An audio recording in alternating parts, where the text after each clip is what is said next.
Hi there, thanks for joining me today. On today's embellishment, we're going to look at the halfback pearls that come in the Pretties kit.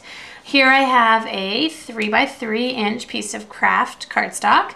Well, it's actually 6x3 scored at 3. I've sponged it in Close to Cocoa, and I'm using the Bella Blue Designer Series paper, and I've sponged that as well. And you can see that I have the Vintage Vogue greeting, You Raise Kindness to an Art.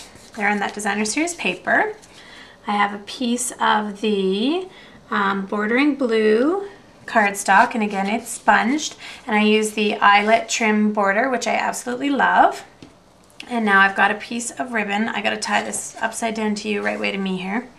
And I'm going to just make a little bow here, or hopefully a little bow.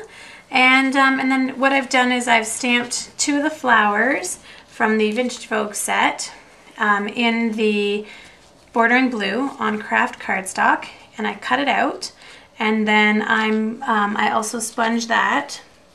Look at, I'm getting bow anxiety. I've sponged that for you as well, so you can see, you'll see that once they're on. There we go, not too bad. I'll trim those and adjust the ends in a minute. Okay, and now, so there's my bow. I've got my big flower, and I wanted my bow on first because I wanted to position them accordingly. So I've just put adhesive in the middle because I am going to fold these petals up just to give some dimension and depth to this card. Okay, so I want those to kind of pop up. And then I've got my little one here that I'm just going to set off to the side.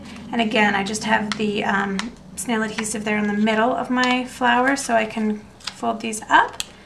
And then my last step, just to use these halfback brads, or pearls, sorry. I've just got my Crystal Effects. So this is the Stampin' Up! Crystal Effects, which is a fabulous adhesive. And I'm just going to put a little tiny dot. You can see there's not much there. And then I've got my halfback pearl, and I'm literally just going to schmuck that right on top there. And I'm going to put this right on top here. There we go. And we've got our extra little embellishment on our little thank you friendship card. So I hope you like that, and actually I'll be back with this card in just a minute to show you a progressive card as well. So the term progressive card really comes from progressive scrapbooking. If you're a scrapbooker, a big trend a few years back was starting with a 6x6 scrapbook page and making it into a 12x12. So my theory here is let's make a 3x3 card and turn it into our standard size card.